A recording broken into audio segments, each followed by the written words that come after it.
آپ کا کیا خیال ہے کہ لوگ کس قسم کے انسانوں کو پسند کرتے ہیں اور ان کے لیے لڑنے مرنے پر تیار ہو جاتے ہیں؟ شاید انسانی مزاج ہے کہ وہ ان لوگوں کو پسند کرتا ہے جن میں اسے اپنا عکس نظر آتا ہے۔ انسان جیسا خود ہوتا ہے، دوسرے بھی اس کو ویسے ہی دکھتے ہیں اور وہ انہی کے ساتھ اٹھنا بیٹھنا چاہتا ہے۔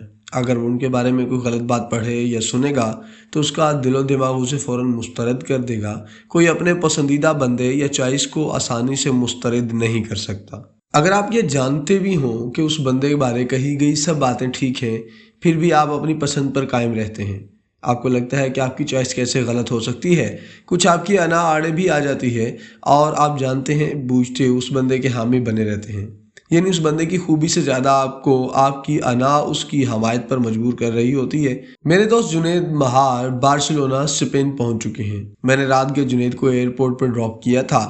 اب ان کا بارسلونا پہنچ کر میسیج آیا کہ یہاں بھی آپ کی کمپنی نہیں چھوٹی۔ بتانے لگے انہیں ایئرپورٹ سے جس نوجوان نے پک کیا اس کا تعلق گجرات سے ہے، وہ میرا بہت بڑا فین ہے۔ رات گئے جب وہ شہر پھرتے رہے تو وہ میرے کالموں، ویلاگز اور ٹی وی شوز کا حوالہ دیتا رہا۔ جنید کہنے لگا وہ نوجوان جس کا نام امتیاز ہے مجھے تحفے میں ایک شرٹ بھیجنا چاہتا ہے۔ ویسے شرٹ سے بہتر اسٹار بکس کا کافی مگ ہوگا۔ خیر جنید سے میرا برسوں کا تعلق ہے اور اسے علم ہے کہ پہلے کبھی مجھے اپنی تعریف سن کر اچھا لگتا تھا، لیکن پھر دھیرے دھیرے شہرت اور تعریف اپنا مذاق ہونے لگی۔ اب پرائیویسی اچھی لگنے لگی ہے۔ اب جو فین تعریف کرتے ہیں مسکرا کر ان کا شکریہ ادا کر دیتا ہوں، لیکن وہ خوشی اب نہیں رہی۔ مجھے علم ہے کہ جو آج فین ہے وہ کچھ عرصے بعد مجھ سے مایوس ہوگا اور اس کے ذہن میں میرا جو موجودہ امیج ہے وہ ٹوٹ جائے گا اور پھر یا تو وہ پیچھے ہٹ جائے گا یا پھر میرے خلاف ہو جائے گا۔ وہ فین یہ اجازت دینے کو تیار نہیں ہے کہ جو امیج اس نے میرے بارے بنایا ہوا ہے میں اس سے ذرا برابر بھی ادھر ادھر ہوں۔ اگر میں اس کے مطابق سوچ لکھ یا بول نہیں رہا تو پھر میں بھی بک گیا ہوں۔ وہ ہر قیمت پر مجھے اپنی سوچ پر چلانا چاہتا ہے۔ ایک دفعہ ایک سپر مارکیٹ میں ایک نوجوان جوڑا ملا۔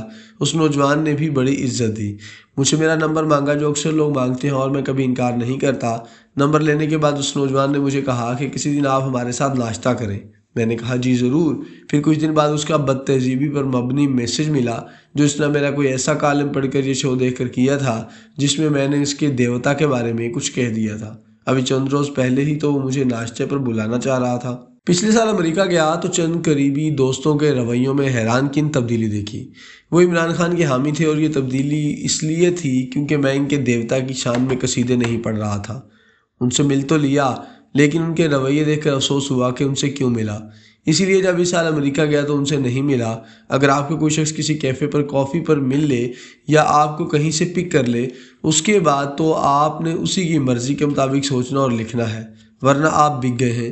اب اگر لوگ دعوت دیں بھی تو میں معذرت کر لیتا ہوں کہ وہ اپنی کافی یا پک اینڈ ڈراپ کی قیمت مجھ سے اپنے مہاتما کی تعریف کی صورت میں وصول کریں گے۔ ہمارے ہاں یہ عمومی رویہ ہے کہ جو لوگ فیس بک پر آپ کے بارے کچھ اچھا لکھ دیں یا آپ کا دفاع کر لیں تو پھر وہ بھی چاہتے ہیں کہ میں ان کے لفظوں کا معاوضہ دوں۔ جس طرح وہ سوچتے ہیں اسی طرح سوچوں، ورنہ وہ میری فیس بک وال پر دھمال ڈالنے آ جائیں گے۔ مجھے میرے وہ قارئین یا ناظرین زیادہ اچھے لگتے ہیں جن کی میرے بارے رائے اچھی نہیں ہے کہ چلیں وہ ایک جگہ تو کھڑے ہیں یا انہوں نے مجھے درست پہچانا کہ میں قابل تعریف نہیں ہوں۔ جو پہلے میرے فین بن کر پھر مجھ سے مایوس ہو کر میرے مخالف بنتے ہیں وہ زیادہ خطرناک ہیں۔ میں حیران ہوتا ہوں کہ میں بھلا کیسے اپنی تحریروں سے کروڑوں لوگوں کو خوش رکھ سکتا ہوں اور ان کی سوچ کے مطابق لکھ سکتا ہوں۔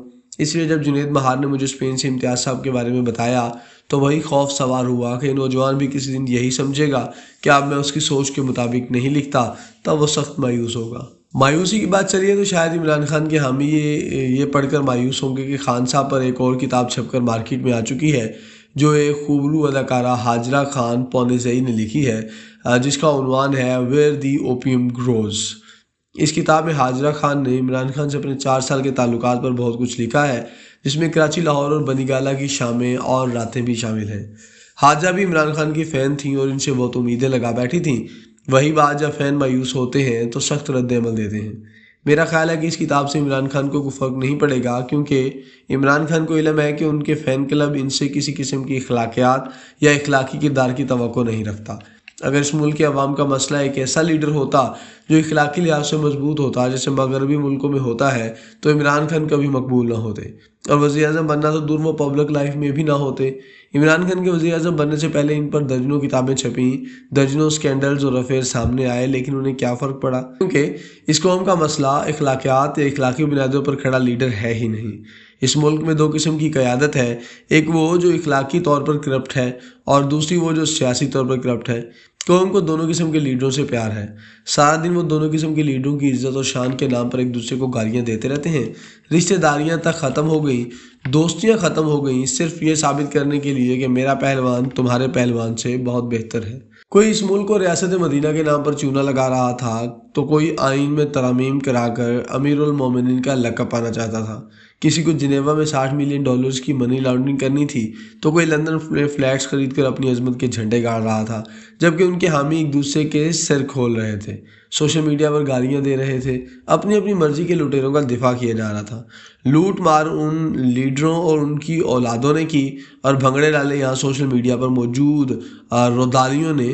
خاور مانیکا کے انٹرویو پر نہ بشرا بی بی کچھ بولی، نہ عمران خان نے کوئی جواب دیا، لیکن سوشل میڈیا پر رودالی رو رو کر حال و بحال ہے۔ بہرحال حاجہ خان کی کتاب میں موجود سنسنی خیز انکشافات تو رہے ایک طرف، لیکن اس کتاب کا نام کتنا خوبصورت اور رومانٹک ہے، ویئر دی اوپیم گروز۔ بس اس کا لطف لیں۔